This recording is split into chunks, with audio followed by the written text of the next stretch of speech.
Hey everybody, Quilt Marine here. So we're working. Gunner just ran in the room, so he knows when the camera comes on. All right, so we're still working on our New York Beauty, and it's time to talk about curves. There's a few ways that you can work curves. All right, so you can pin, you can glue. There's a tape, a sticky tape technique, and also feet that help you do it. So pressure feet, curve master tool. Okay, so this is what I went with. All right, the curve master tool. And the reason why I went with this is because my pin technique is horrible. They would not be curves. There would be a series of straight lines that bend to the right or to the left. Okay, so I had to go with the curve master. Picked it up on Amazon. Don't tell the wife. For I think like $37 or something like that. It was like somewhere around there.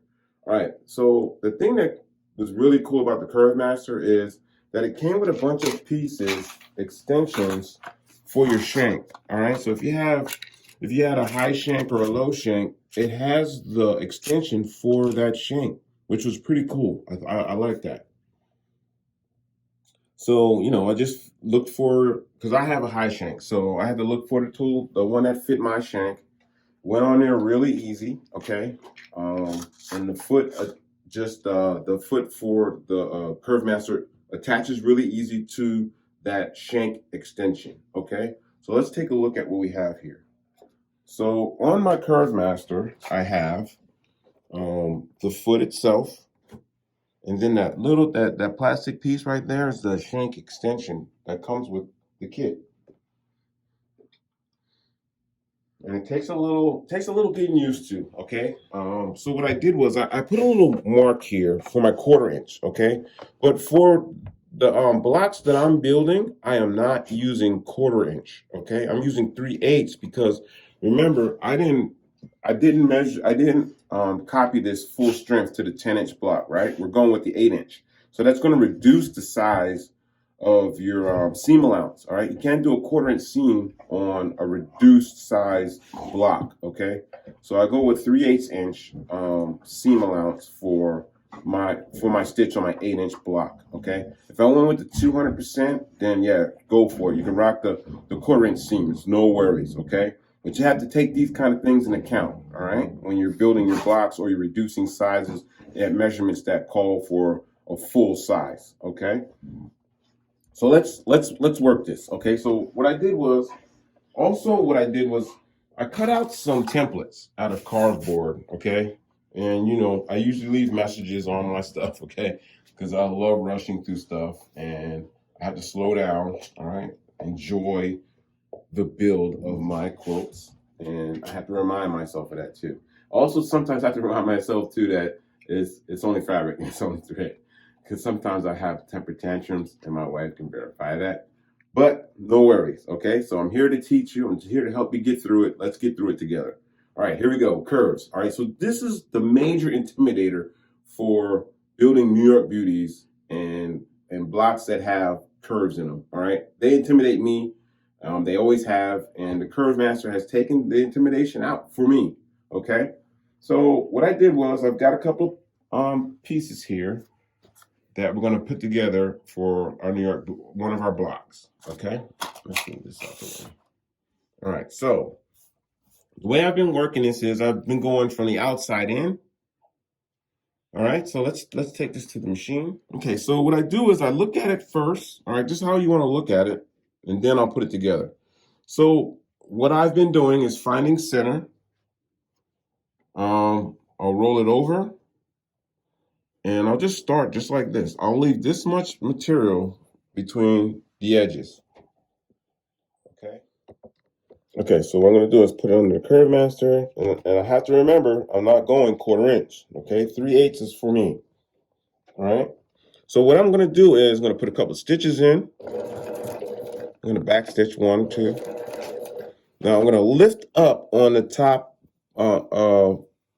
piece. All right, because I want to watch these two pieces meeting underneath the foot itself. Okay, so let's start. Oh, sorry, went too fast there. So just want to hold that up. And watch them meet each other right underneath there.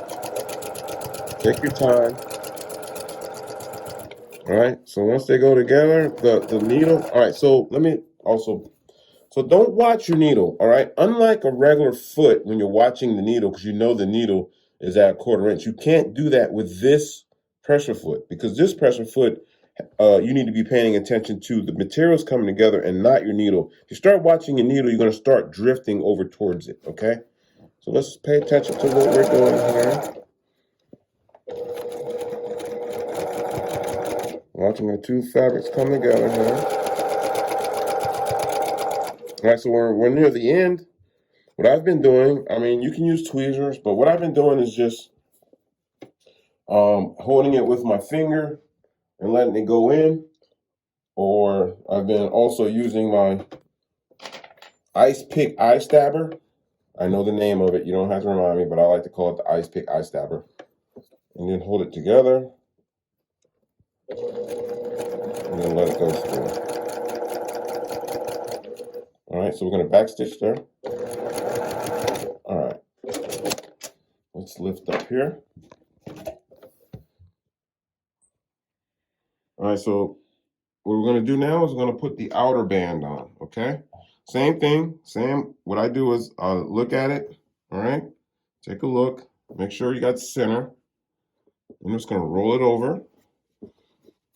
So, okay, so look, all right, I'm just going to show you. Okay, this is what I do. If I have this much material from the top showing over the edge right there, and this, I'm good, okay? I don't know how to tell you how to do that, okay? This has just been working for me, all right? But if you find true center, it'll fold over in that technique, okay? Let's go ahead and put the foot down. All right, so I'm at 3/8, right? So I'm gonna take a couple stitches. Let's back stitch there. All right, same thing. I'm gonna lift up here. I'm gonna watch my material meet underneath, okay? Slow.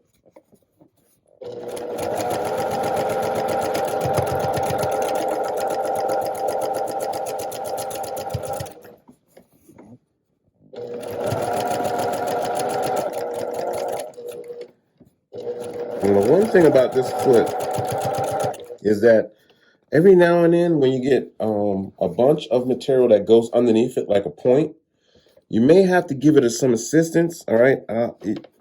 I don't like changing the pressure of my pressure foot in the middle of stitching, so I'll give it like a little assistance. But outside of that, I think it's a great tool. All right, so I'm gonna put these, all right, we got a little ways to go here. All right, let me get my ice picks, eye stabber thing. I'll hold these two together here. Let's send it through. All right, let's backstitch that. All right, now I'm gonna take it off. I'm gonna take it over to our iron. We're gonna press it open, okay? All right, so we have it on our ironing board, okay? Now, so we're gonna just press this thing open here. Now, sometimes your edges, you're gonna have to true up the edges, okay? For me, I've gotta true up the edges. Square it up.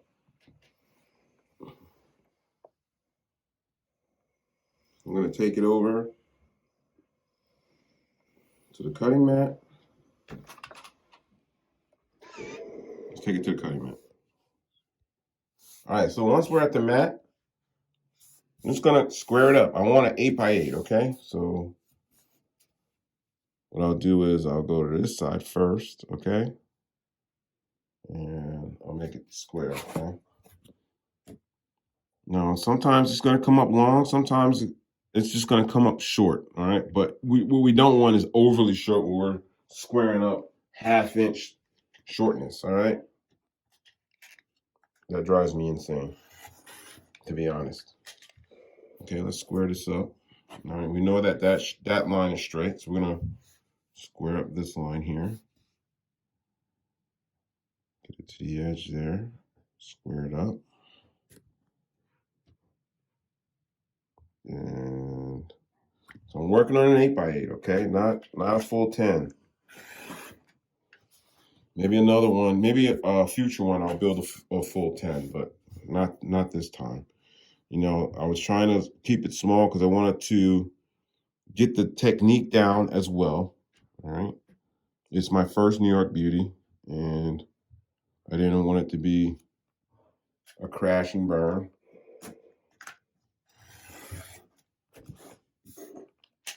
Okay. I'm going all the way around. Make sure our block is square, okay? You can't put together straight strips or sets of blocks without squaring them off.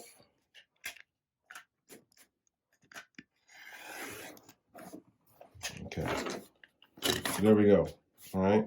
Curves. All right. So the technique takes a little practice. It took me a little practice because I'm new at doing curves. Okay. So the Curve Master sped up my learning curve a lot. Using pins it's not for me, but it's a great technique. You know, I've seen some experts out there using pins and making certain curves that make this Curve Master look like nothing.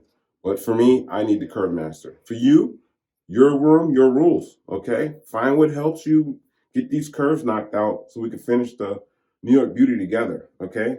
So once I knock a few more of these out, I'm going to show you what we're going to do for a border, and we'll move on. Okay. Thanks for watching. Please subscribe. And remember, it's only fabric and it's only thread.